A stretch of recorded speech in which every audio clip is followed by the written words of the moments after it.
Hey, I'm going to get started by welcoming everyone. Welcome to Wat Tung. Nice to see everyone here this morning. Welcome to everyone who's joining us online as well. Today is our group learning program where each Sunday and Wednesday I come together with students, helping them to understand the path to enlightenment as part of this program. And each Sunday, what I do is I do a talk from this book. It's titled Developing a Life Practice, The Path That Leads to Enlightenment. And today we're in chapter 2, which is titled Why Study the Teachings of the Buddha. So we're going to be starting with a meditation to be able to help you guys learn how to train your mind through meditation. But then I'm going to share a talk from this book, which is this chapter 2, which is why study the teachings of the Buddha. I'm going to help you to understand what the teachings of the Buddha are and what they are not, and why it would be that somebody would be interested in actually studying these teachings. So if you'd like to learn the teachings of the Buddha to help you get to this enlightened mental state, there's opportunities for you to do that here in Thailand, but then also as you travel, I live stream and record all of our classes. So you're welcome to join in learning what it is that the Buddha taught to be able to get to this enlightened mental state. What enlightenment is where the mind's completely peaceful, calm, serene, and content with joy. By the time you get to enlightenment, you will no longer experience any discontent feelings. You would have eliminated your anger, sadness, frustration, irritation, annoyance, guilt, shame, fear, stress, anxiety, loneliness, boredom, shyness, resentment, jealousy. All of this can be eliminated from the mind through training of the mind. Oftentimes people think that it's other people who are causing you to experience these feelings, but this isn't actually true. It's the mind itself that is causing these feelings. This is why you can eliminate them. So the Buddha figured this out on his own, how to actually eliminate this from the mind. And then he spent the rest of his life sharing those teachings to be able to help people understand how to accomplish that same goal. So what I'm going to do is I'm going to start with some meditation so you guys can learn a little bit of meditation, and then I'll share with you some of the teachings of the Buddha. If you'd like to join for meditation, the way that we start this is with some chanting in order to ease the mind into meditation and get more benefit out of the meditation itself. If you would like to chant along, you're more than welcome to. I have the chants over there on a sheet on the cabinet. You're welcome to help yourself and get the chanting sheets. And those of you guys that are online, you'll find this at our website at buddhadailywisdom.com. You can click on free books and then just scroll down towards the bottom and you'll see there in the middle of the page that you'll see the chanting sheet.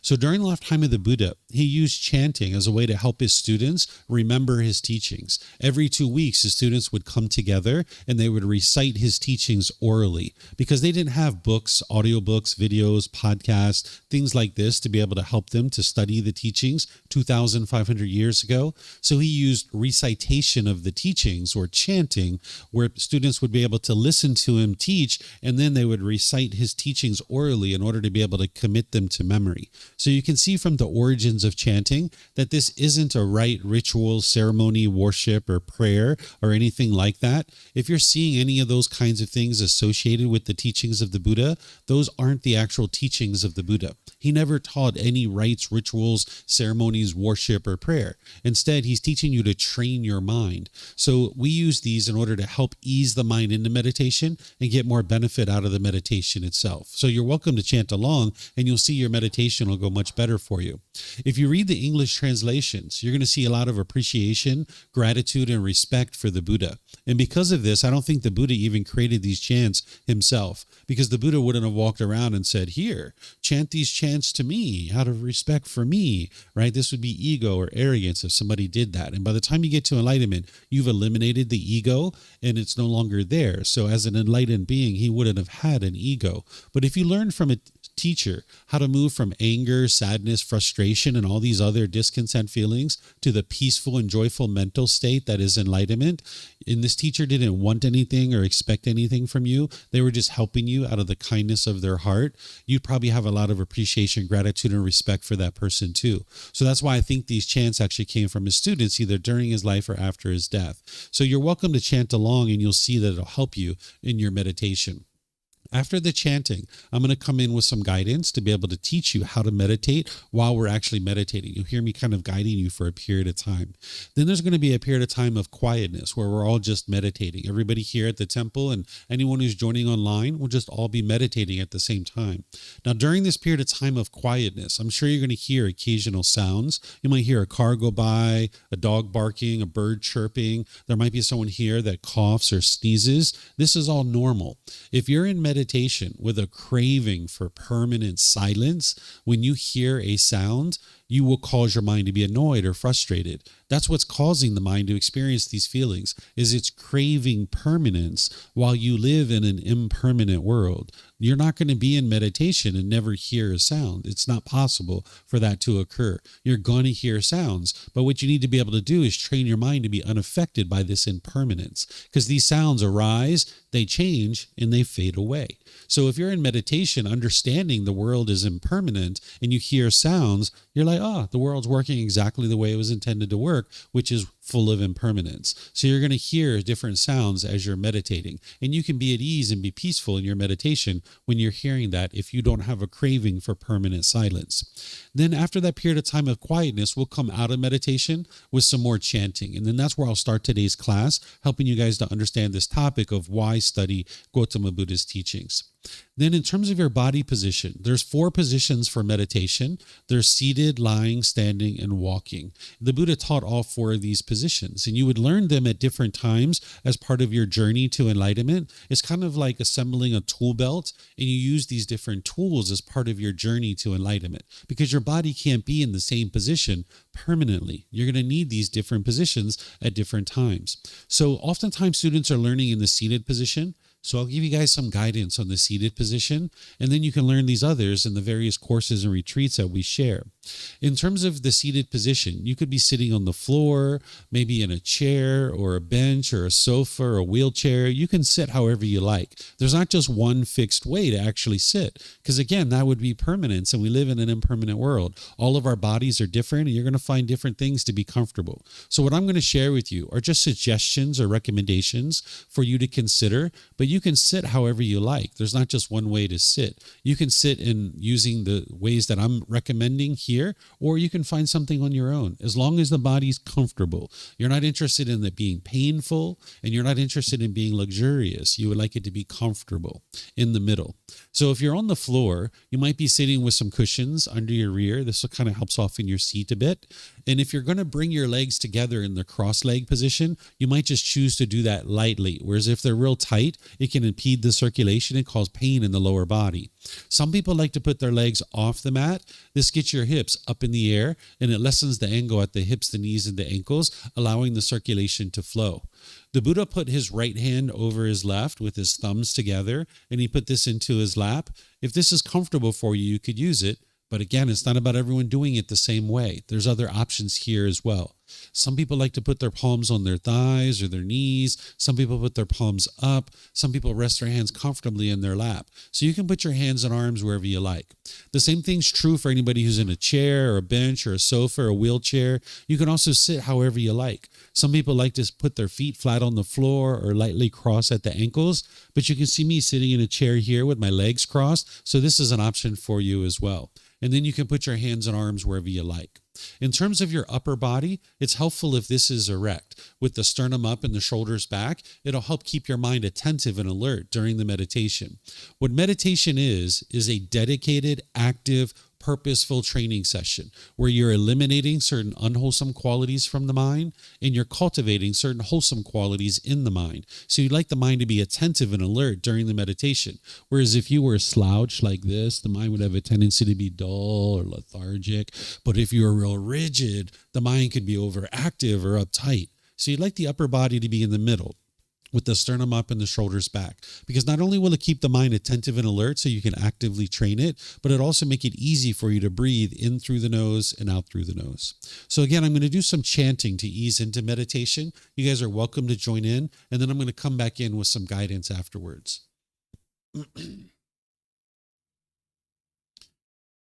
Arahang Samma Sambuddho Mahakawa Bhutang Mahakavanhang Apivateyami Savakato Mahakavata Tammo Dhammang Namasami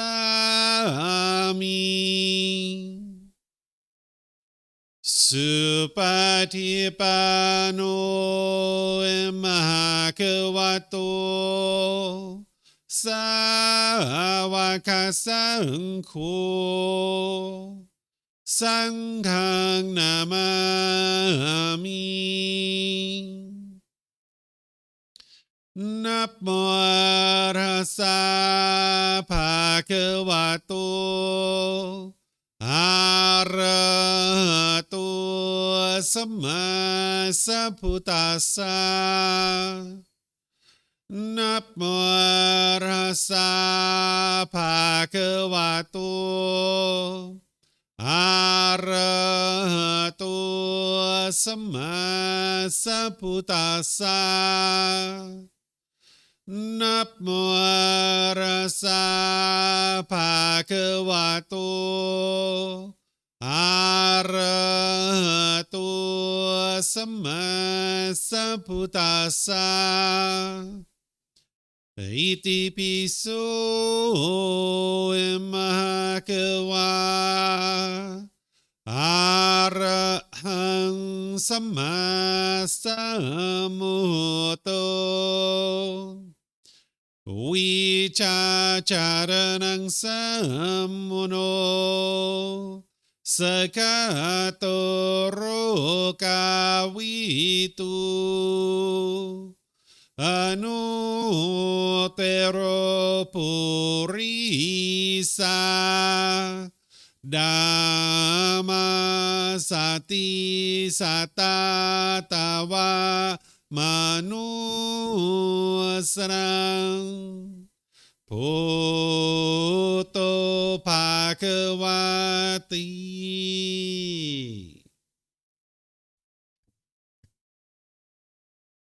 Okay, with the lower body and hands and arms comfortable, and the upper body erect, just close the eyes and start breathing in through the nose and out through the nose. Here, you're just looking to establish the breath, a nice, natural, steady, consistent breath.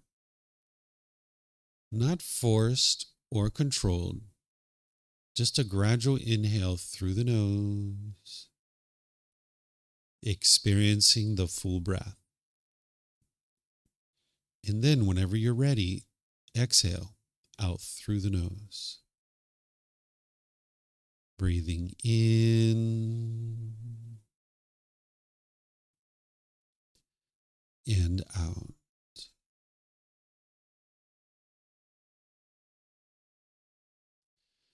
Breathing in and out.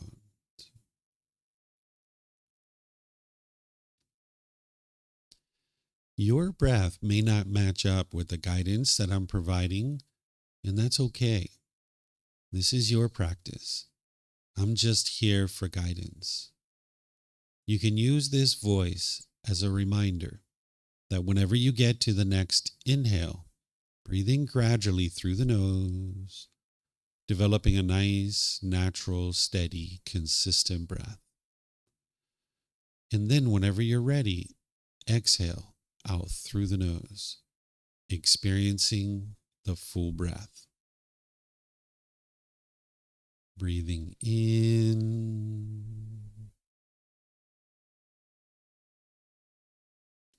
and out.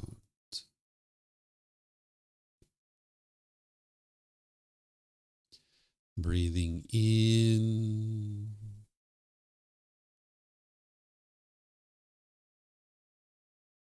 and out.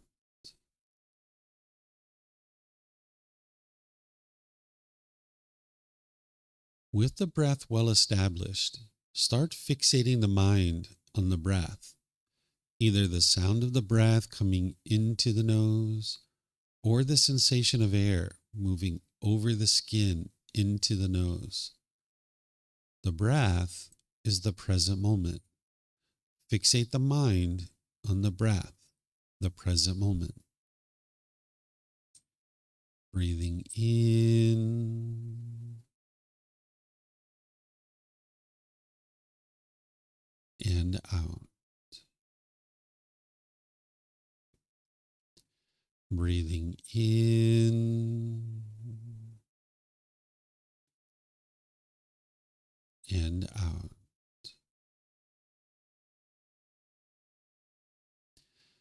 With the mind fixated on the breath, whenever you notice that it moves off the breath, cut that off, let it go, and come back to the breath, the present moment. No need to observe the thought, label it, judge it, analyze it, or even try to figure out where it's coming from. Whenever you notice that the mind is moved off the breath, cut that off, let it go, and come back to the breath, the present moment. Breathing in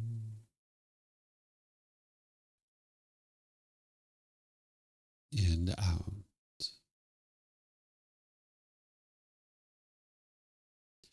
Breathing in and out.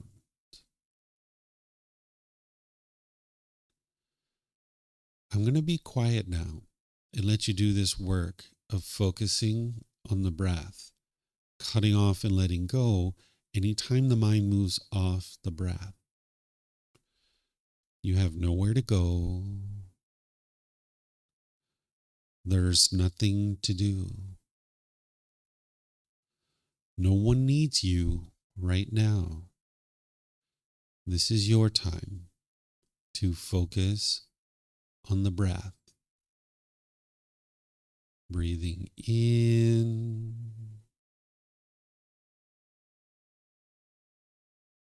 and out.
สัมมาสัมพุทโธมหาเขวา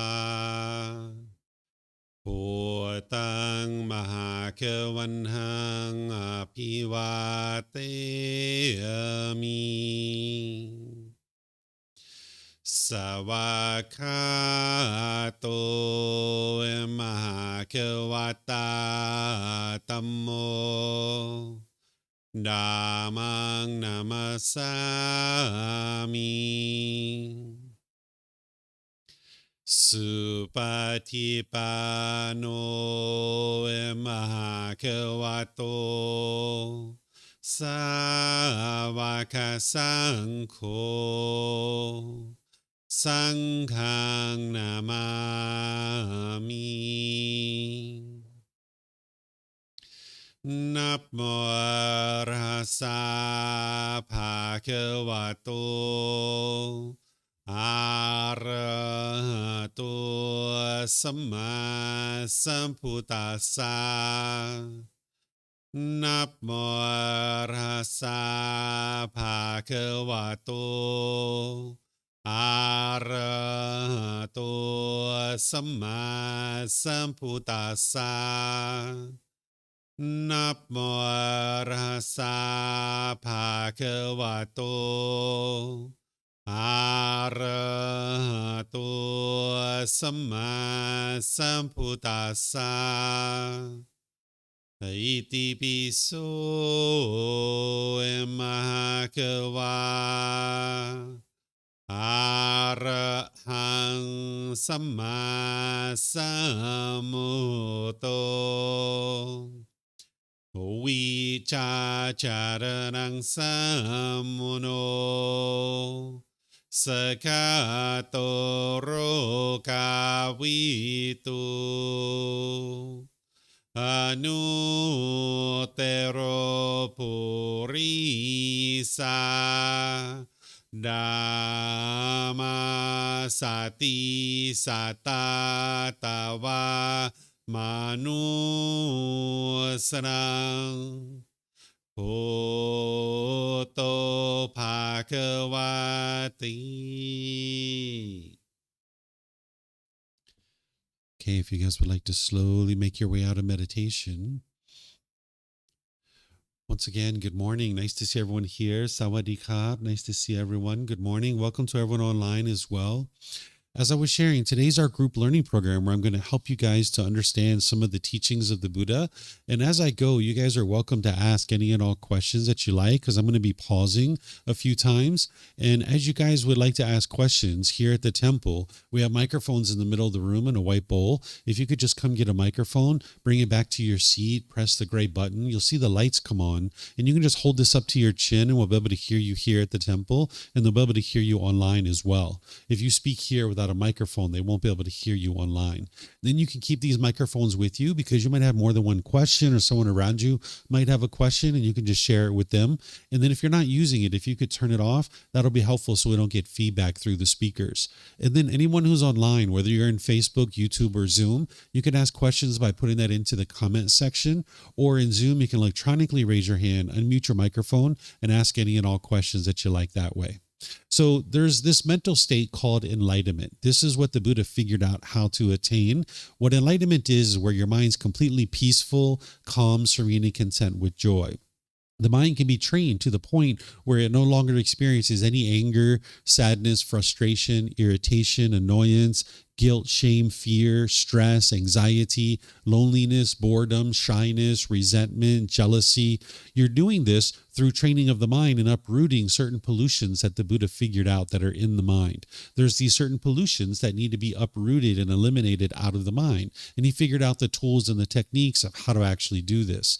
As you eliminate these out of the mind, you'll notice that the mind performs more optimally. You'll notice that the mind has focus, concentration, clarity, and deep memory. Because when you have these pollutions in the mind is hindered from those qualities. So you might notice that you lack focus, concentration, clarity, and deep memory. By the time you get to enlightenment, you'll see that all your personal and professional relationships are really blossoming, because in the unenlightened state, you'll have a certain amount of bitterness and hostility in the way that you interact with other people. And you might think that's coming from other people, but it's actually coming from your own mind. You're choosing to be bitter and harsh and hostile. And then when you're putting that out, it's actually damaging your relationships, and it all comes back to you. You can see in the relationships where you're bitter and harsh and hostile, that's all coming back to you in those relationships. But you can get to a point where all your relationships are really blossoming and they're harmonious. And this comes through training of the mind. You can get to the point where you're not even experiencing a bad mood any longer. This is something that you can achieve in this life. And the Buddha figured out how to do this, and then he dedicated the rest of his life to sharing those independently discovered teachings with countless people. So what I'm going to be doing today is I'm going to share this topic with you of why study Gotama Buddha's teachings. But I'll just tell you the ending of the story right now. The reason why to study the teachings of the Buddha is to be able to get to this enlightened mental state. But you're going to understand more of that by the time I'm done sharing with you. I'll share with you guys a lot more details on that. But the reason why to study the teachings of the Buddha is to get rid of all that anger and hostility and bitterness and all those other discontent feelings, because it's just plaguing you from being able to experience real success in your life by building harmonious relationships. So first, to understand why to study the teachings of the Buddha, let me just first help you to understand what is an actual Buddha, because oftentimes people don't even know what an actual Buddha is. A Buddha meets three primary criteria, and then there's other criteria as well. The first one is that an individual who's a Buddha will have gotten to enlightenment by themselves without the help of any teachers or any guides. Then they will dedicate the rest of their life to sharing their independently discovered teachings with countless people. And countless people will get to enlightenment during that person's lifetime. Then they will preserve their teachings in such a way that countless more people will get to enlightenment after their death. So this type of individual is very rare in the world. The Buddha describes how rare it is that this type of individual exists. The last Buddha that the world is currently aware of existed over 2,500 years ago. So you're going to need teachers and guides to be able to help you on the path. You are your own independent practitioner looking to cultivate wisdom. The way you get to enlightenment is not through belief. There's no belief in the teachings of the Buddha. You're not believing a bunch of things and hoping something good happens when you die. You're learning, growing, and developing in this life. As you heard me share at the beginning, there also aren't any rites, rituals, ceremonies, worship, and prayer in the teachings of the Buddha. You're learning, investigating, and examining teachings. You're reflecting on them to independently verify whether they're true or they're false. And then you're practicing his teachings, integrating them into your day-to-day life. So an individual who's a Buddha, they can actually figure this out by themselves without the help of any teachers or any guides. And that's very rare to exist in the world, where everyone else is going to need teachers and guides to be able to help them,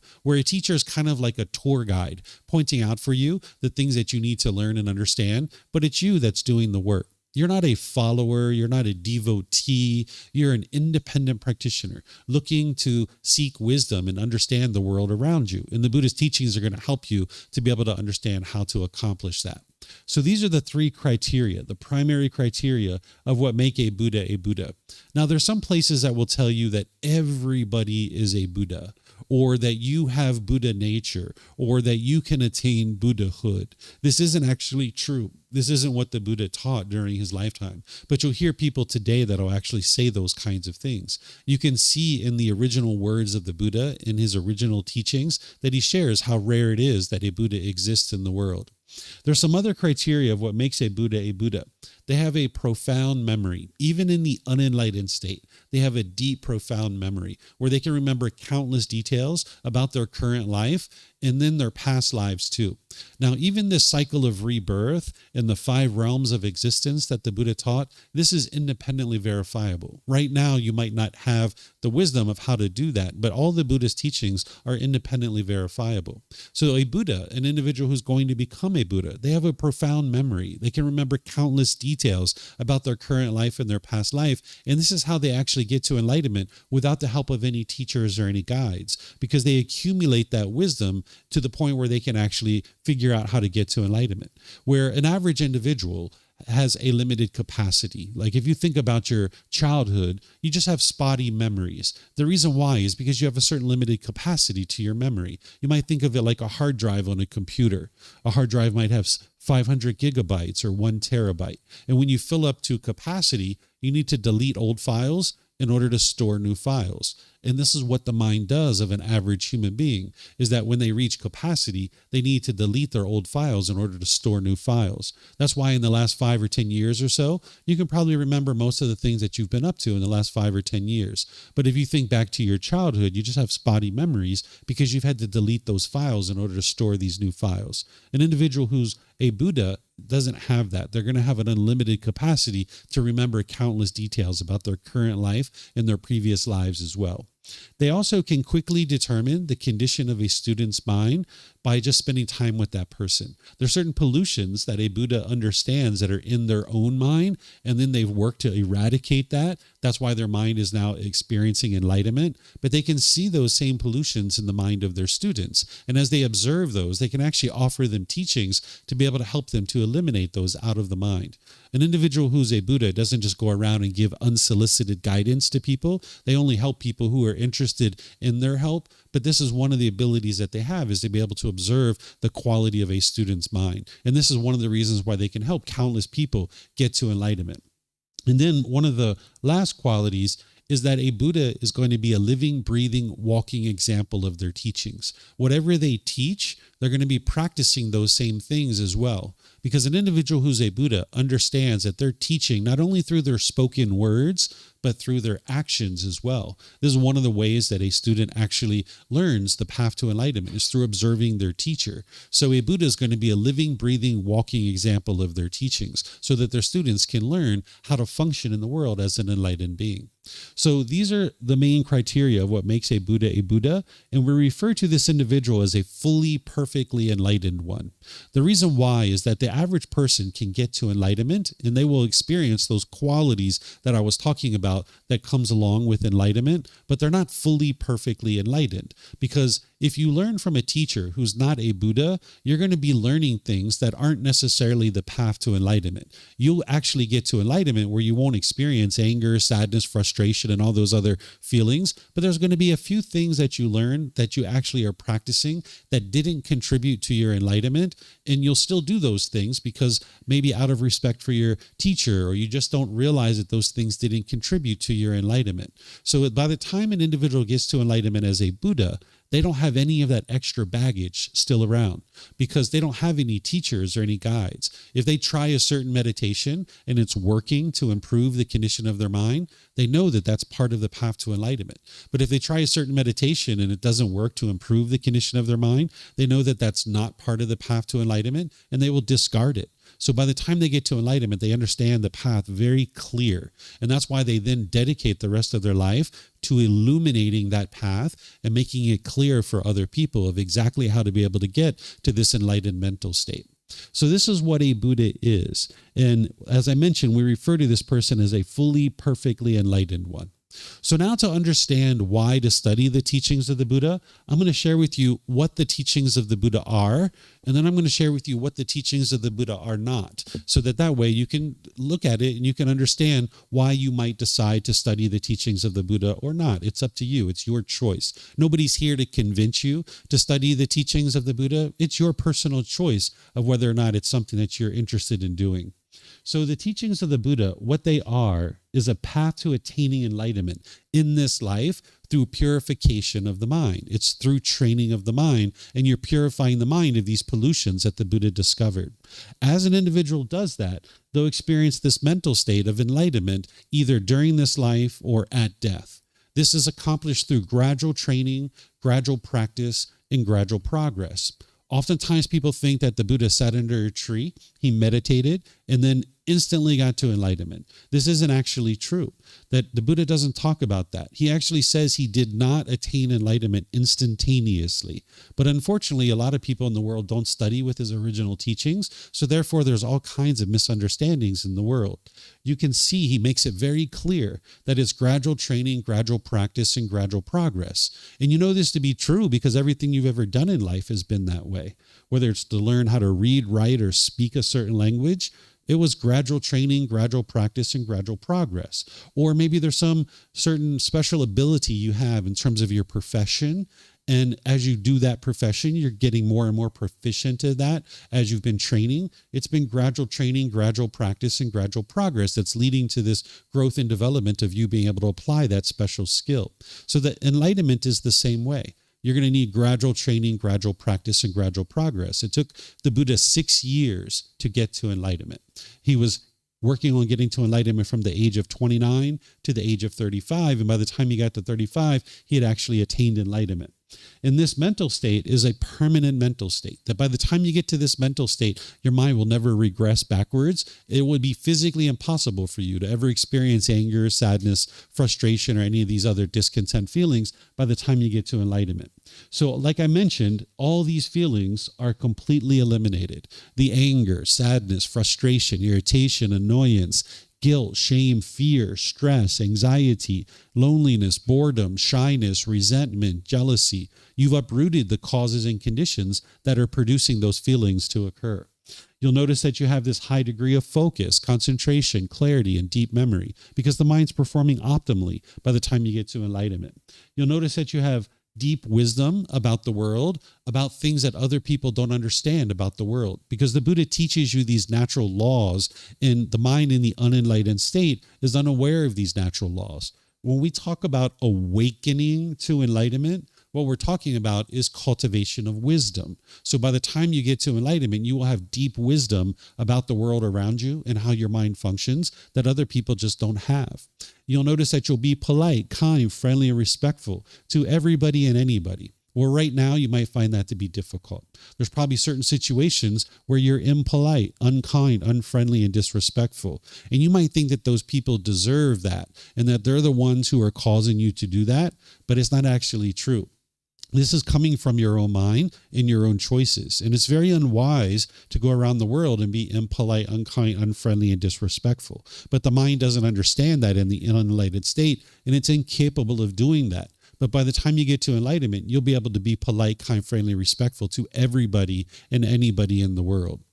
Then you'll notice that your personal and professional relationships are really blossoming and they're being conducted with ease because, again, you're not being bitter and harsh and hostile any longer, and you'll see your relationships really blossom because as long as you're being bitter and harsh and hostile, it's damaging your relationships, and that's all coming back to you in your day-to-day life. The way that this is occurring is through what's called the elimination of craving, anger, and ignorance. This is a high-level way to refer to the pollutions that are in the mind. The deepest level of detail that the Buddha talks about with these pollutions in the mind is called the 10 fetters. These are 10 individual pollutions that he discovered. He refers to them as fetters because during his lifetime, if you were an individual that they were trying to keep confined to a certain area, like a prisoner, they would attach a fetter to your ankle. What a fetter is a shackle and a chain and a ball. And then they would just keep you turned out in this field. And now everybody would just hang out in this field and you would be confined to that field. Where today we put prisoners in jail cells, where during the lifetime of the Buddha, they would attach a fetter to your ankle. So when he discovers these individual pollutions, he refers to them as fetters because it's keeping the mind trapped in the unenlightened state, continuing to experience anger and sadness and frustration over and over and over again. But just like a prisoner, if you release that shackle off the ankle, they're now free. The same thing is true about your mind, that if you eradicate these pollutions out of your mind, the mind's actually free. Because when you're experiencing stress, anxiety, and guilt, and shame, and fear, and all these other feelings, your mind's not free. Your mind's all bound up. But by the time you eradicate these pollutions, the mind will then be free. So we talk about them as the 10 fetters in the most deepest level of detail. And ultimately, you would need to know that in order to be able to get to enlightenment. But when we talk about it at the high level, we refer to them as the 3 poisons or the 3 unwholesome roots or the 3 fires. And this is craving, anger, and ignorance. And I'm going to just kind of lightly introduce you to what these are so you can see that your mind actually has these. What craving is the mind's longing, yearning, chasing after the objects of your affection, thinking that the next new shiny object waiting around the corner is going to provide some lasting satisfaction. So the mind chases it and chases it and chases it and chases it. And if it gets what it wants, it experiences pleasant feelings. like happiness, excitement, elation, thrill, exhilaration, euphoria. But if the mind doesn't get what it wants, it gets painful feelings like anger, sadness, frustration, and others. This is the mind chasing and chasing. It's almost like an unquenchable thirst that the mind has. The mind kind of like, what do I need to feel better here?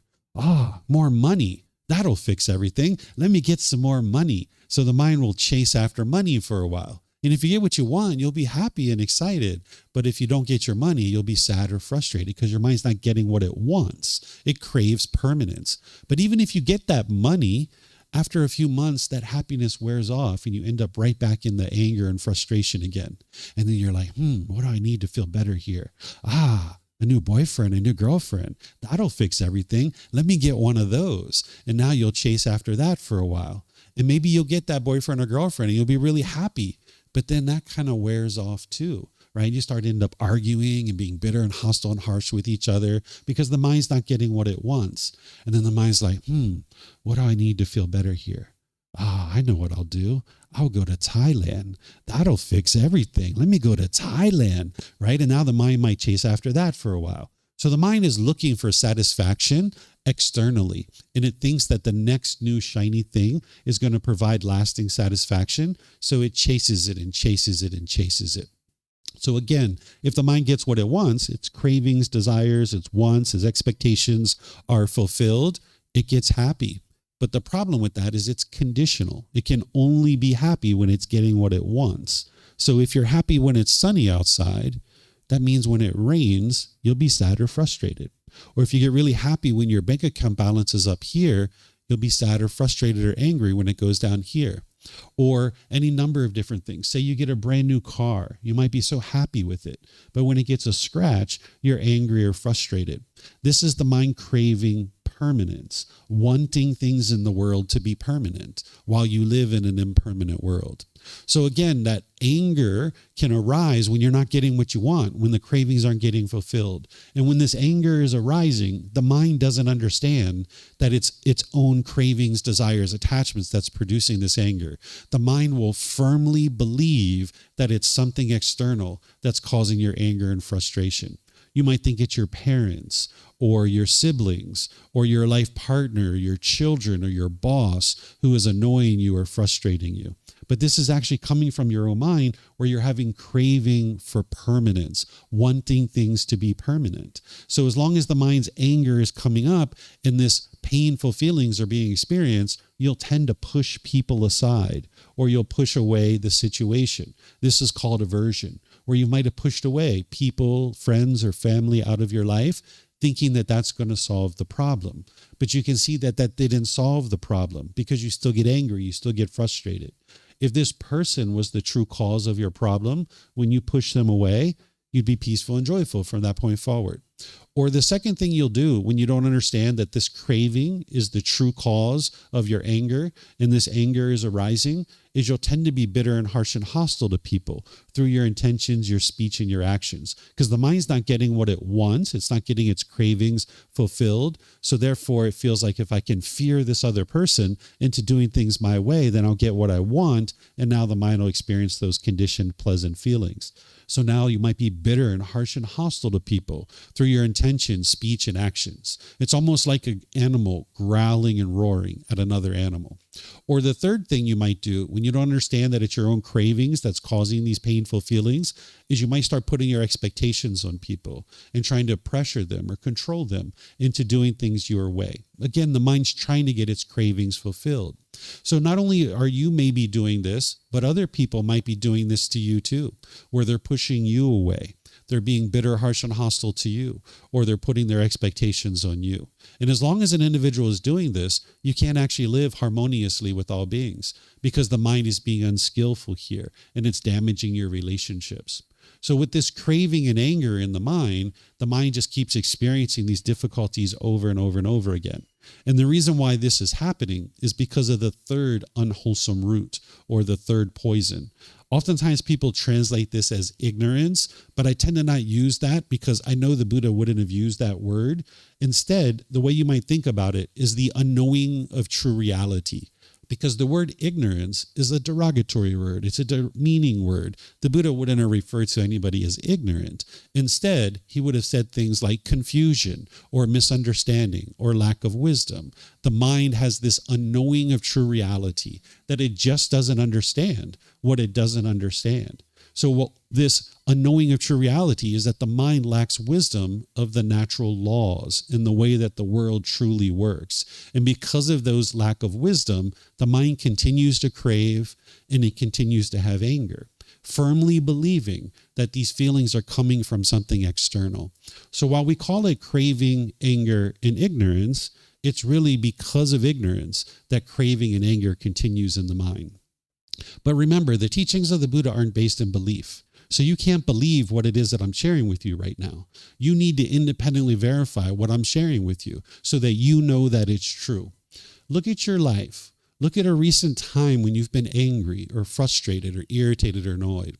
Could have been this morning, maybe yesterday or last week. Look at that situation with these fresh eyes, because at that time you might have been trying to blame other people for what you were experiencing. But look at this situation that happened recently. What was it that you were craving? What was it that you were longing, yearning for? What were you expecting? And if you would have gotten it, you would have been happy. But because you didn't get what you wanted, the mind was angry or sad or frustrated. There's many examples that I could give you, but you need to be able to see it in your own life. Maybe you showed up to the airport, so excited to go to Thailand. Just couldn't wait to get here. They've got mango and sticky rice. They've got massages. They've got elephants that you can go see. Oh my gosh, I can't wait to get to Thailand. But then you show up to the airport and your flight's delayed or it's canceled. And you might get angry or frustrated. It's not the airline company that's causing this. It's the mind craving permanence. I want every airplane to take off on time. And if it's late, the mind will get frustrated or angry. The mind's craving permanence. The fact is that the airplane's going to have a maintenance issue. It's going to have a crew issue. There's going to be weather issues. These are impermanent things that you can't expect permanence in an impermanent world. But that's what the unenlightened mind is doing, is it's craving permanence while you live in an impermanent world. So you need to be able to look at this in your own life. I had a student contact me one time. They said, David, I need to talk to you. I said, okay, what do you got to talk about? They said, well, I know that you teach that it's my own mind that's causing these feelings, but I'm sure it's my wife that causes these feelings. Can you help me to understand how it's my mind that's causing these feelings? I said, sure, what do you got? They said, well, I went to work the other day and my house looked beautiful. It looked so nice. And I went to work and I worked really hard for about 8 hours or so. And then I came home and she had this craft project all over the house. And as soon as I walked in, I got frustrated. How did my mind cause this? I wasn't even there. She's the one who messed up the house. Didn't she cause me to be angry? And I said, no, that was your own mind. Your mind was craving permanence. You were expecting your house to look exactly the same when you came home as when you went to work. The only thing that's happened here is change. That's it. The world is full of change. When it goes from sun to rain, the only thing that's happened there is change. When your bank account balance goes from here to here, the only thing that's happened is change. But the mind craves permanence, right? So this person needed to be able to understand they were craving permanence, and their house can't look a certain way permanently. It is impossible. So you need to see it in your own life so you can see the truth, that it's your own mind that's causing these feelings. You can actually have a real breakthrough to be able to see that it's your own mind that's causing these feelings, because then you can actually fix it.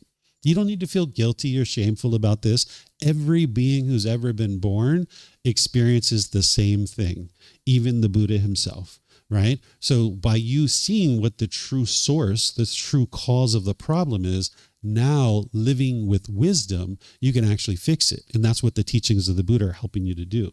So the Buddha is helping you to awaken to the wisdom of the natural laws of existence. He's not teaching you beliefs. He's not teaching you rules and commandments. He's not teaching you rites, rituals, ceremonies, worship, and prayer. He's teaching you how to understand the wisdom of the world around you. This is referred to as the natural laws of existence. When you lack wisdom of natural laws, you will tend to have difficulties and struggles in your day-to-day life. If you can think back to when we were children, we had struggles with the natural law of gravity because we didn't understand the world that we lived in. We fell down, we hit our head, we bumped our elbows, we broke our toys, and we cried and cried and cried, right? But slowly but surely, as we aged, you might say that we awoke to the natural law of gravity. We cultivated wisdom about this natural law. And now we go out into the world and we make wiser and wiser decisions. We tie our shoes tight. We look at the surface of the sidewalk. We stopped being so giddy and bouncing around like a kid all the time. And now we make wise decisions and we experience wholesome results. But there's other natural laws that are affecting you whether you're aware of it or not. And if you lack wisdom of those natural laws, you're going to tend to make unwise decisions, and then you will experience unwholesome results. Now, because we fully awoke to the natural law of gravity, we can climb ladders, we can ride bicycles, we can get on airplanes and fly all over the world. We never believed in the natural law of gravity. We can see it for ourselves. We know that it's true. Well, there's other natural laws that are affecting you, whether you're aware of it or not. And if you don't understand those natural laws, you're going to tend to go out into the world, make unwise decisions. And when you're experiencing those unwholesome results coming back to you, what the mind will tend to do is it'll think that this is good luck or bad luck, or destiny or fate. Or someone might say it's God or some entity called the universe that is controlling what you experience. Or some people will blame what they experience on other people. And as long as you're doing this, you're not going to be able to address the root cause of why you're experiencing those unwholesome results. It's actually coming from your own decisions. And if you lack this wisdom, you'll continue to make those same unwise decisions over and over and over again, and you'll keep experiencing the same results. So, for example, if I'm walking down the beach and the wind is blowing in my face and I'm kicking up the sand, and when this sand is blowing back in my face, if I think, this is either good luck or bad luck, this is my destiny, this is my fate, this is maybe God or some entity called the universe that is controlling this, or this is other people that are doing this.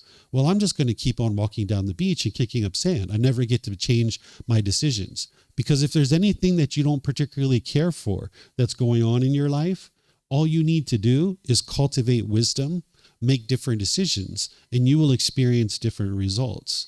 But if it's good luck or bad luck, or destiny or fate, or some being called God or entity called the universe, or if it's other people that are causing you to experience what you experience, then you'll never cultivate that wisdom and you'll keep making the same unwise decisions over and over and over again. So what the Buddha is teaching you to do is cultivate wisdom about these natural laws, because then this empowers you that if there's anything that you don't particularly care for that's going on in your life, cultivate wisdom, make different decisions, and you will experience different results. So the Buddha is teaching you how to learn this particular natural law. And when you investigate and examine this natural law, you can see that it's true through your reflection to independently verify whether it's true or false. And then when you practice making decisions based in this natural law, you'll see things gradually improving in your day-to-day life based on the condition of your mind in your relationships and the way that you experience life. That's the unique thing about the teachings of the Buddha, that you can actually see they're actually working in your day-to-day life. So the Buddha didn't explain how the world should be, that if everybody follows certain rules and commandments, the world's going to become a better and better place. He didn't explain the way the world should be.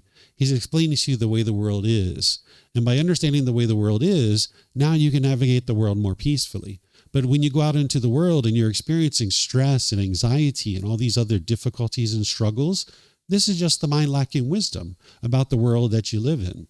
And as long as you lack that wisdom, you'll continue to have those difficulties and struggles. So that stress and anxiety, the frustration and all these other feelings, it's the mind living in a world that it doesn't understand. If you've ever watched the news, or if you've ever heard things that are going on with your brothers and sisters or your mom or dad, and you're just like, I don't understand why they keep doing that. Oh my gosh, I just don't understand. This is the mind not understanding the world that you live in.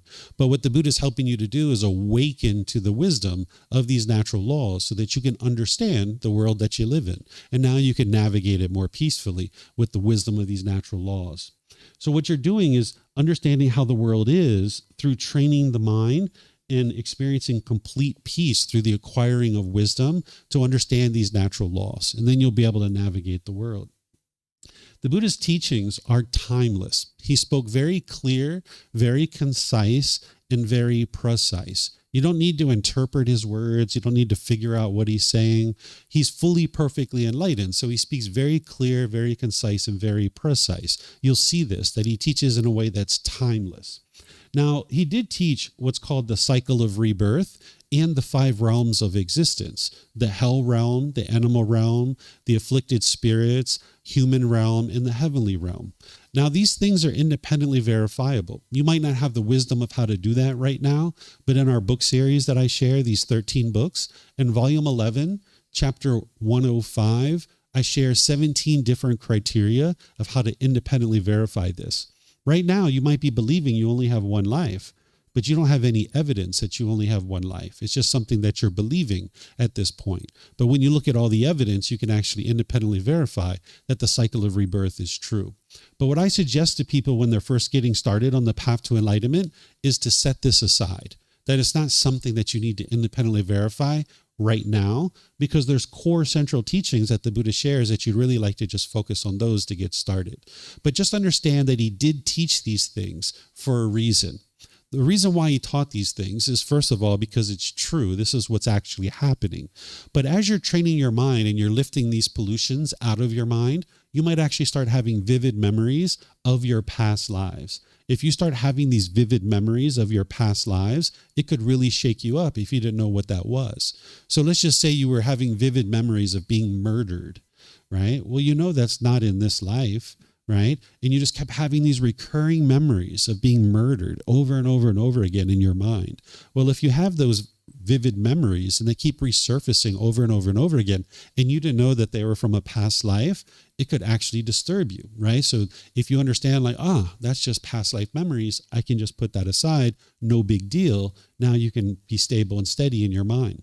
Or some people, as they're lifting this pollution out of the mind, they actually can see some of these beings, like the hell beings, the afflicted spirits, which are ghosts, and the heavenly beings. These are formless beings. They don't have physical form, but some people can actually see them. And if you can actually see these beings and you notice that other people can't see them, you might think you're going crazy in this situation. But if you understand that this is the way the world is, then you can just be at ease and you can be comfortable. And some people can actually hear these beings, that they can actually hear them speaking, because people oftentimes think the hell beings are deep down in the core of the earth, or the heavenly beings are way up in the sky somewhere. But all these beings are in the same time and space as us. Just like there's a human being sitting in this chair, if I got up and left, an animal could come and sit here. Like maybe a squirrel would come in the door and sit here, or an ant, or a spider, or something like that. We're all in the same time and space. So even though these other beings are formless, they're actually in the same time and space as us. And some people can see them and some people can actually hear them. So that's why the Buddha taught this. He taught it for a reason, so you understand the way the world is and your mind's not shaken up by these things if you start having these types of experiences. The Buddha did teach about God. Oftentimes people think the Buddha didn't teach about God. You will hear some people that says the Buddha denied the existence of God, or the Buddha rejected God. This isn't actually true. He did teach about this being, but he didn't put this being at the center of his teachings as a focal point. He didn't teach you to worship this being. He didn't teach you to be scared of this being. He didn't teach you that this being punishes you or rewards you or anything like that. Because he didn't put this being at the center of his teachings, because it's not this being who determines whether you get to enlightenment or not. It's your decisions that determine that. So essentially, he put you at the center of his teachings, because it's you that needs to learn and grow and develop in order to be able to move your mind closer and closer to enlightenment. But he did teach about this being. And anybody who says that he didn't, they just haven't penetrated into his teachings far enough to be able to see there's countless references to this being. And again, he didn't teach you to fear this being or pray to this being or ask this being for anything. He's teaching you to be able to train your mind. So he put you at the center of his teachings. So I'm going to pause here and see if you guys have any questions about what the teachings of the Buddha are. Is there anybody that would like to ask any questions, either here or online? Remember, if you guys could use the microphones, and then online, you can put that into Facebook, YouTube, or Zoom, or raise your hand in Zoom and unmute your microphone.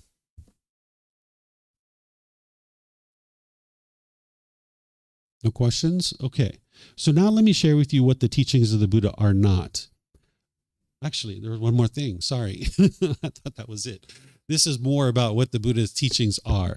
The Buddha's teachings are in the largest, most complete collection of the teachings of the Buddha are in the Pali Canon. This is what's referred to as the source teachings of the Buddha. It's 45 volumes of books that are this thick, and we refer to this as the Pali Canon because it's the original language that the original teachings were captured in, is the Pali language. This book series that I share, we've consolidated it into 13 books so that way it's more approachable and more manageable. And then we give you this book series for free. You can download it from our website. You can take it and go print it. You can get printed versions here by just reimbursing us for the printing cost, or you can order it on Amazon. The average person doesn't actually study the original words of the Buddha. While there's 500 million people in the world that consider themselves to be Buddhist, there's a very small percentage of these people that actually study the original words of the Buddha because it's so costly and expensive to be able to acquire this collection of books, 45 books that are this thick. So that's the reason why we consolidated it and then give it away for free for people to be able to get access to it. So this book series is titled The Words of the Buddha, The Path to Enlightenment, Revealing the Hidden, because these teachings have been inadvertently hidden for a long time. The average Thai person, it would take them about 3 months of their salary in order to be able to acquire a full collection of the 45 volumes of books of the Pali Canon. And you probably don't own any book collections worth 3 months of your salary. So the average temple, the average person doesn't actually have this collection of books. I've been to over 200 temples in my life, and I've only ever been to one that actually shares the original words of the Buddha as part of their teachings. So the vast majority of what you see in the world is actually not his teachings. So that's why it's important for you, if you're interested in getting to enlightenment, that you study with his original teachings. And you can get access to them for free by downloading them from our website, taking it and go printing it. You can just reimburse us here for the printing cost, and we'll go use that funds to buy more books, or you can order it on Amazon if you'd like. And then lastly, what the teachings of the Buddha are for is to heal from what hurt you so that you never need to hurt ever again. But what's hurting you is inside your own mind. It's not the outside world. Oftentimes people think it's the outside world that's causing their painful feelings. And you might be going around the world trying to fix everybody else and try to get everybody else to do things your way. This is never going to lead to your peace and your joy because there's 8 billion people in the world and you can't train 8 billion people to do things your way. It's impossible. So the teachings of the Buddha are to heal from what hurt you so that you never need to hurt again. But you need to understand what is hurting you is inside one's own mind. So do you guys have any questions from here? Anything you guys would like to ask? Yeah, I have a question. Sure. Get some microphones there.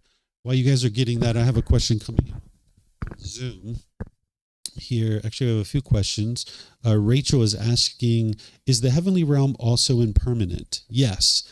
It still is subject to the universal truth of impermanence. Oftentimes people are taught that the heavenly realm is permanent, but you can look around the world and you can independently verify the universal truth of impermanence, that everything around you is impermanent, including all these realms. And now we have another person here asking, why does our mind crave for permanence?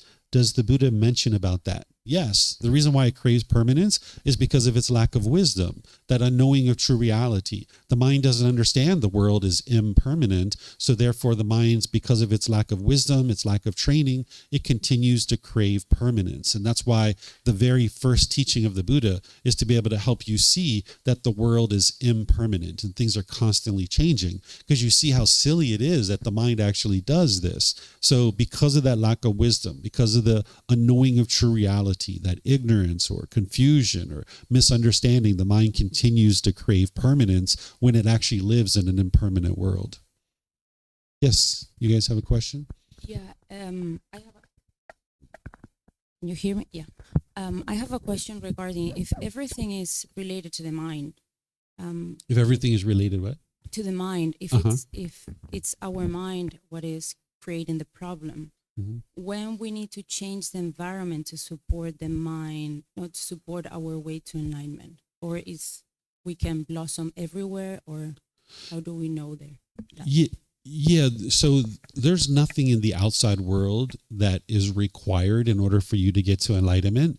There's really only four things that you need in order to sustain this life, which is food, clothing, shelter, and medical care. If you have those four things, you'll be able to sustain your life. But of course, there's other things in the world that we acquire as well as part of our needs and the way that we actually go forward in life. You know, we might decide we would like to have a mobile phone or a computer or a car or a house, you know, all these different things that we have. We can acquire those things and then train the mind to not crave for them to be permanent. So we don't need to change the outside world, although there's plenty of unwise things that are happening in the world. It's not up to us to go out and force and convince other people to change. Each individual person needs to decide for themselves that they would like to change. Oftentimes, people think the way to get to peace is to go change other people, and that's what's going to get them to peace and joy. But there's 8 billion people in the world, and there's never going to be a time when all these people do things exactly the same way, because we live in an impermanent world. So instead, what you can do is you can train your mind. So as long as you have food, clothing, shelter, and medical care, you can sustain your life. And then there's certain things that you might choose in terms of weather or where you work or things like this that you might choose where to live. But you can get to enlightenment whether you live here in Thailand or anywhere else in the world. This path is based in your own personal decisions. There's not just one person at the top telling everybody what they should or shouldn't be doing. It's your personal decisions, but the Buddha's guiding you in how to purify your mind and train your mind. Mm-hmm. Yes, sir.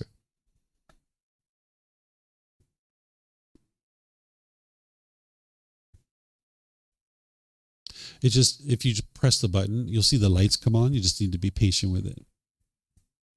Mm-hmm. Oh, yeah. I think the wisdom Buddha is very crucial to our daily life. But how do we adopt this in our interaction with people around us, like our family members, husband or wife? I think if it is a good thing, and I want people around me, they also know it.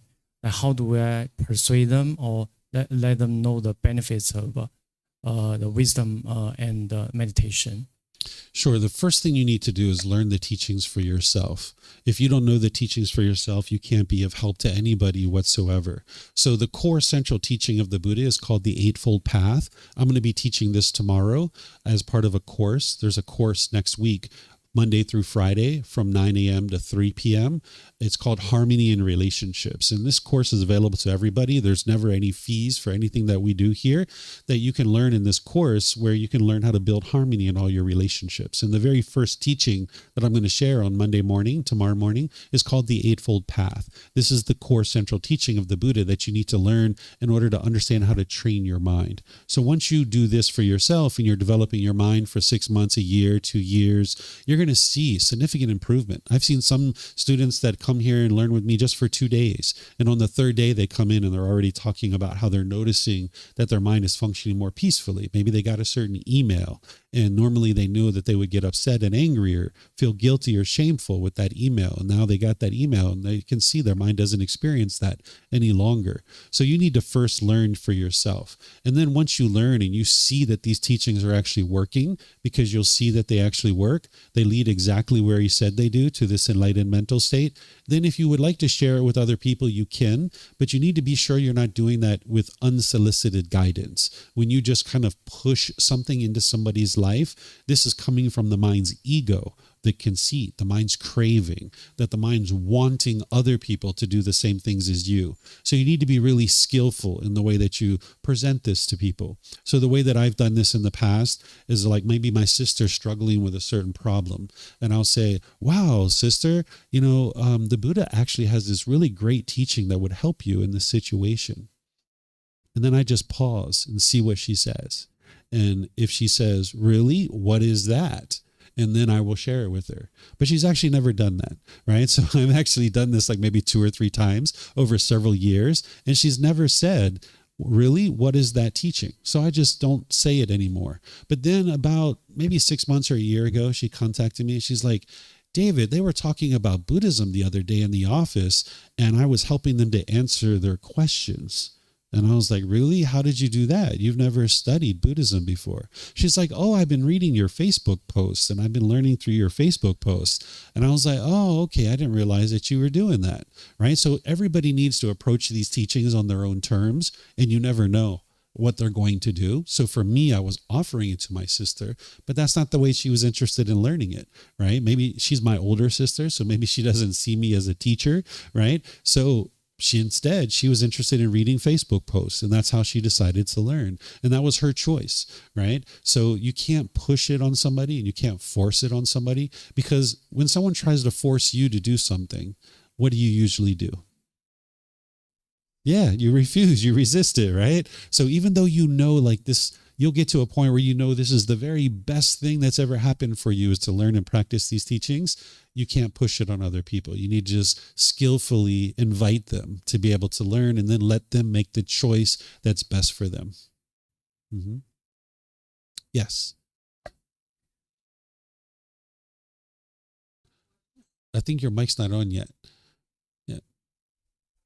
So the question is, you mentioned that we can sometimes come in contact with beings from other realms as well as recollect our past lives. So does it always happen when you're like awake, or can it happen in a dream state? Or can you like dream something maybe about your past lives? Yeah, it can happen during both times, either wakeful time or while you're asleep. It can happen both of those times, and the same person can experience it in both situations.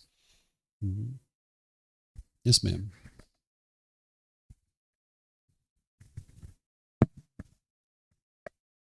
Not yet. Here you go. Okay. Yeah. So thank you very much. You enlightened my Sunday morning. Yeah. So I think most of the things you are teaching, I totally agree. I think it's very useful. But then I think I might be understanding one thing you are talking about. So it's more about the emotional pollution. If you go up like 2 slides earlier, you are seeing like some sadness, jealous, this kind of pollution. So which Buddha is so wisdom, so he can kind of eliminate in his life. But I'm thinking, right, because we usually have the happiness, a good part of life. So why are we not accepting also the bad part of life? And also, I kind of think, because in China we talk about yin yang, right? The balance of the good and also the bad ones, right? Why is the Buddha, maybe is that in Thailand only, like let us to acknowledge the good part of our life? Yeah, so it's best to not look at it as good and bad. That's not the way that an enlightened being thinks, because that's like black and white, right and wrong, good and bad. This is like two opposite extremes. The Buddha is helping you to be able to understand this middle way, right? And instead of thinking of these emotions as good and bad, just think about it as they're unuseful, right? You don't need anger. You don't need sadness and guilt and shame and fear and stress and anxiety. It serves no purpose for your life other than to shake up your mind. When you're experiencing these feelings, you can't actually make wise decisions to create beneficial things in your life. So for example, if you got a phone call, and I'm sure this isn't going to happen for you, but let's just say you got a phone call and someone tells you that your mom has been in a terrible car accident and she's being rushed to the hospital in the back of an ambulance. Well, if your mind's craving for mom to be permanently healthy, your mind will be all shaken up in that situation. You'll hurry up and grab your car keys maybe and run across town, and you might end up in a car accident yourself, and now you're in the bed next to her and now you can't even help her, right? But if you're able to maintain your calmness and composure and you understand, mom's been in a car accident, she's in the back of an ambulance, excellent. That's the best place for her, right? She's with emergency medical technicians. They're taking care of her. She's about to arrive to a hospital with sophisticated equipment, doctors and nurses. Let me just take my time and get to the hospital so that I can understand what's going on and I can start making some wise decisions to help her. If I get there in 10 minutes or I get there in 20 minutes, it's not going to make a bit of difference. Mom's with the people that need to help her. And now let me just calmly make my way to the hospital so that I can make some wise decisions here. So the anger, the sadness, the stress, the anxiety, it just shakes up the mind and it causes you to make unwise decisions. So it's not about that these feelings are good or bad. It's just that they're unneeded, they're unuseful. It's plaguing your ability to be able to make wise decisions to then experience wholesome results and beneficial results in your life. Yeah, thank you so much. But then, what's the purpose of life? Is that about making the wise decision? What I suggest you do, because that's a topic that's beyond what it is that we're talking about, is in this book, under frequently asked questions, it's in the back of the book, I answer that question because that's a common question that people ask. So if you read this, and you can get it for free from our website, or you can get it here, you can just read it while you're here. You'll see it, it's in there, talks about the purpose of life. Thank you. Yeah, you're welcome. Okay, yeah, more questions back there? My question is that sometimes I feel my brain knows everything is impermanent, but my heart don't. I still have a lot of feelings, for example, lonely, jealous, etc. So I want to know how should we understand it? Sure. So this is where the mind can have an intellectual understanding of something, but it's not practicing through that because it hasn't yet become wisdom yet. So for example, we might have learned growing up that it's unwise to use drugs and alcohol. People told us that. Our parents, our grandparents, our aunts and uncles might have told us that. So intellectually, we understood it was unwise to use drugs and alcohol, but we might have still did it, right? Because the mind was longing, yearning, and it was interested to experience this thing, right? So that's where you can have intellectual understanding of something, but the mind still makes decisions differently. And that's what you're describing. Right. Other questions or yeah? Yes, ma'am.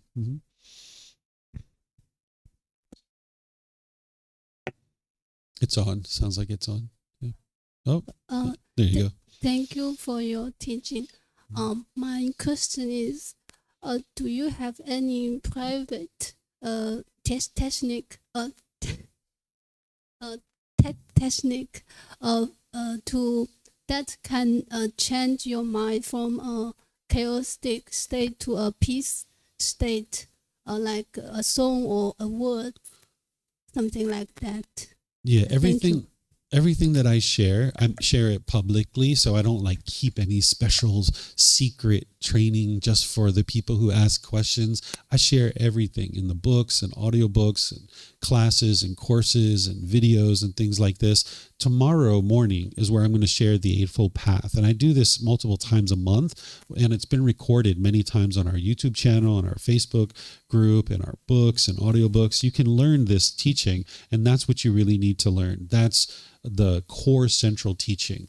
The path to enlightenment, it's not like you have a headache and you take a pill and 30 minutes later you don't have a headache anymore, right? That's not what the path to enlightenment is. It's a multi-year journey to training your mind. So this teaching of the Eightfold Path, it takes me 2.5 hours to teach it, and then it's going to take you time to review that multiple times to gradually soak it in and then gradually implement it into your life. It took the Buddha 6 years to get to enlightenment. So it's going to take you some time to get to enlightenment. But oftentimes people nowadays, they want right now, quick answer, quick fix.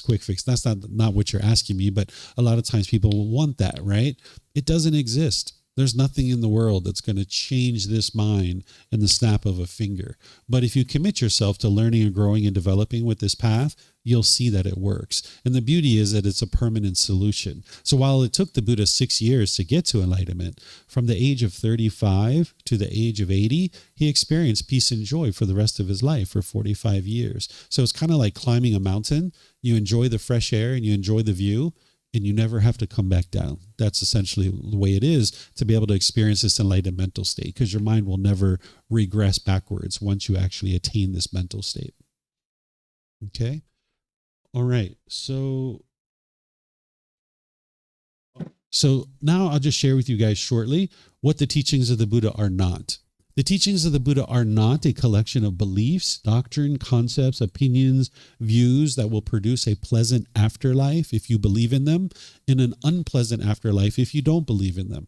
In fact, The teachings of the Buddha aren't even about an afterlife. It's about learning and growing and developing in this life and getting to an ideal life now in this life. There are no beliefs. There are no opinions or views. It's natural laws that you can independently verify through learning, examining, and investigating teachings, through reflecting to verify if they're true or false, or through practice, and then through practicing them, integrating them into your day-to-day life. The teachings of the Buddha are not a religion. And this all depends on how you think about a religion.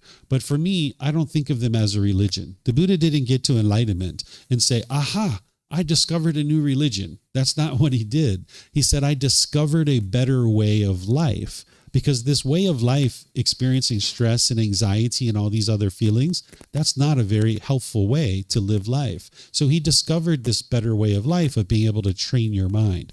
So it depends on how you think about religion. If you think about religion where there's one person at the top telling everybody else what they should or shouldn't do, or if you think about religion as rites, rituals, ceremonies, worship, or prayer, or if you think about religion as rules and commandments that everyone must follow in order to experience a peaceful world, the Buddhist teachings actually don't have any of those kinds of things. So if you think about religion in this way, the Buddha's teachings are not religion. It's to help you to cultivate wisdom to live this better way of life. Because the Buddha doesn't have one person at the top of Buddhism telling everyone else what to do.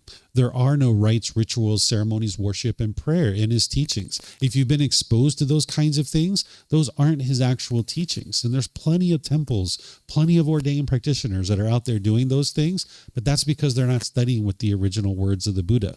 Or if you've been taught rules and commandments, you'll never get to enlightenment through rules and commandments. The Buddha never taught that way. So depending on how you think about religion, you may not even think about the teachings of the Buddha as a religion. The teachings of the Buddha are not punishments and rewards. Sometimes that's the way people are taught, that there's these punishments and rewards, and there's kind of like a dangling of a carrot. That's not what the Buddha actually did. Also, his teachings are not mystical and magical. There's not this superstitious or auspicious component to it. Sometimes people present it that way, and the Buddha's teachings aren't that at all. You'll see that in his teachings where he says it very clearly. He says there is nothing auspicious or superstitious about his teachings. Also, his teachings are not something to attempt to force others or convince other people to do. This is a path for you. This is your own growth, your own development. You might think of it like a self-help program. It's not about you going out and convincing other people to do these things, because sometimes that's what people do, is they want to go out and convince other people. Instead, you need to focus on your own learning and your own growth and development. If you spend any time on social media, you might see these short little catchy phrases, and then somebody will slap on there the Buddha, right? The Buddhist teachings don't have any short little catchy phrases, right? So if you're seeing those kinds of things on the social media where it has this short little catchy phrase and it says the Buddha, 99.9999% of the time, those aren't even from the Buddha. If you research these, you'll be able to see that it's not even his teachings. Those are oftentimes quotes from people in the last 100 or 200 years, and they're putting the name the Buddha on it in order to give it some credibility. That the Buddha has these really deep, meaningful discourses where he's actually explaining to you your mind and the world around you. He doesn't have these short little catchy phrases. Also, the Buddhist teachings are not something that's stuck in a cultural past that denigrates or degrades any particular person or group of people. Sometimes people think, well, the Buddha taught 2,500 years ago. Surely he must have denigrated women or minorities or something like that, or maybe same gender relationships. Nope. He didn't do any of that stuff. He taught everybody to respect everybody and have gratitude and appreciation and love and kindness and compassion for everybody. His teachings have nothing to do with culture. In fact, if you're just following culture, you'll actually run into all kinds of problems. Because what culture is this group of people do things in this particular way, but this group of people over here do things completely in a different way. And if you take something from a culture and you do it around certain people, someone might look at it and be like, that's so rude, that's so disrespectful, why are you doing that, right? So the teachings of the Buddha actually cut through culture, and it helps you to be able to see what are the natural laws. And these natural laws are things that are affecting you, whether you're aware of it or not, in all people, in all places, function through these natural laws in a certain degree. And you'll be able to see if you actually practice the teachings of the Buddha, it doesn't matter what culture you're in, you'll be able to navigate that world peacefully. I've been to the USA, I've been to Egypt, I've been to Mexico, I've been to places in the Middle East, I've been here in Thailand and Asia, all throughout the world, practicing these same teachings. And I get along just fine with every single person that I interact with.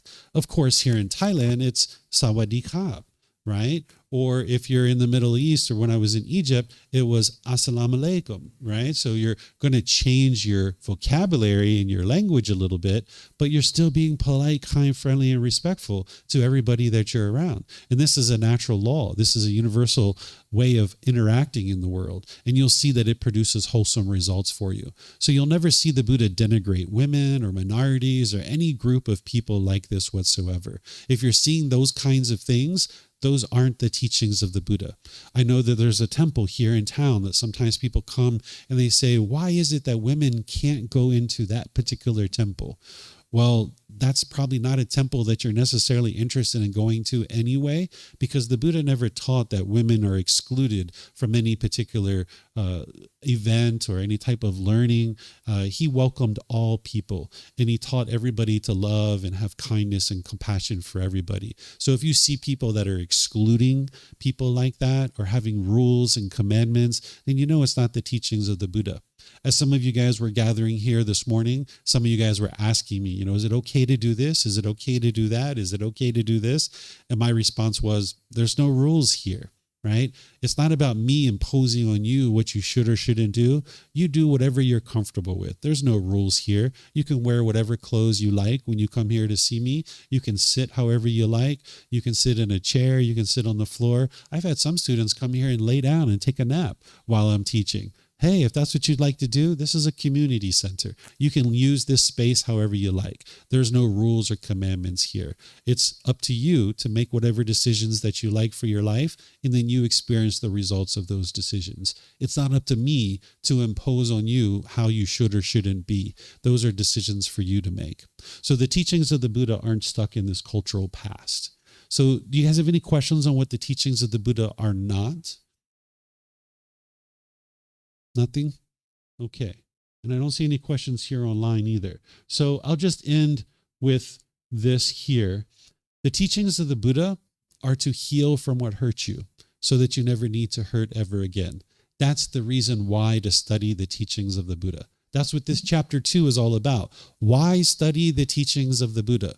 Well, to heal from what hurt you so that you never need to hurt ever again. Because by the time you get to this enlightened mental state, you will no longer experience any painful feelings. It's physically impossible. Even if you tried to make yourself angry as an enlightened being, it would be impossible for you to experience that anger, because the causes and conditions that produce anger have been uprooted out of your mind.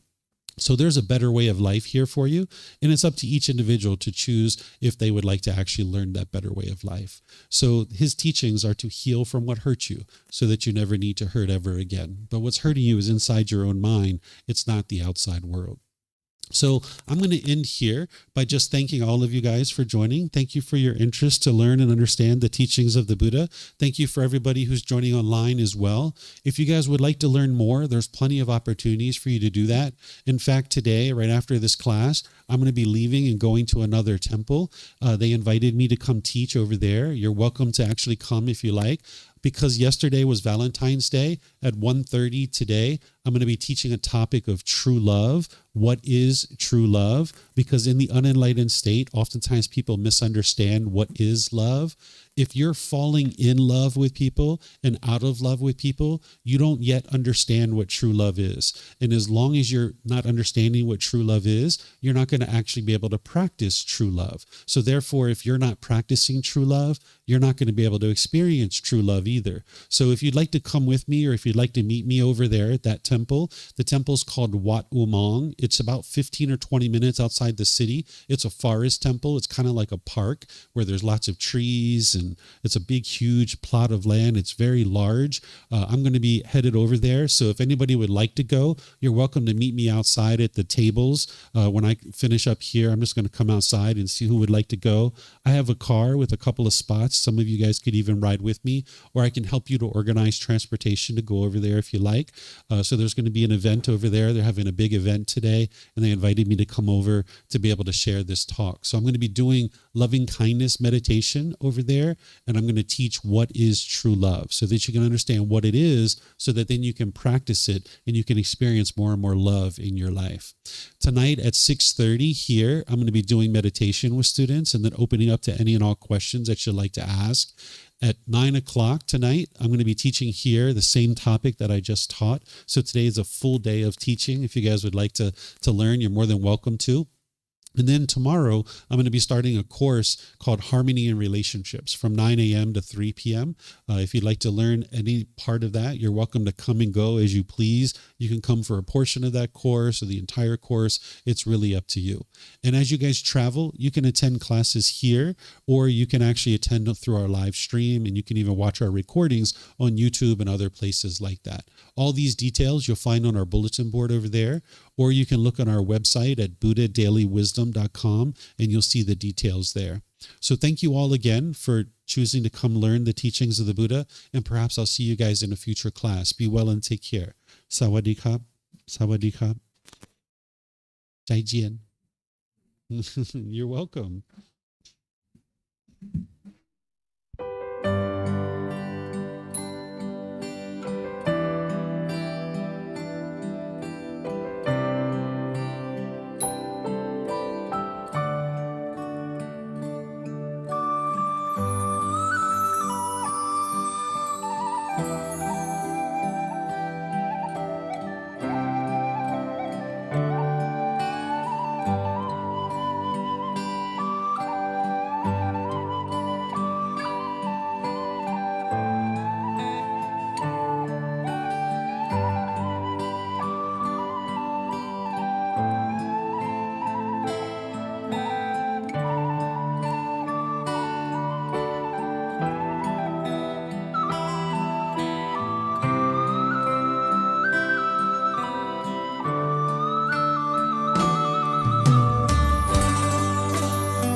Thank you again for watching. Enjoy your meditation. Look forward to seeing you online and answering any questions that you might have. Thank you so much.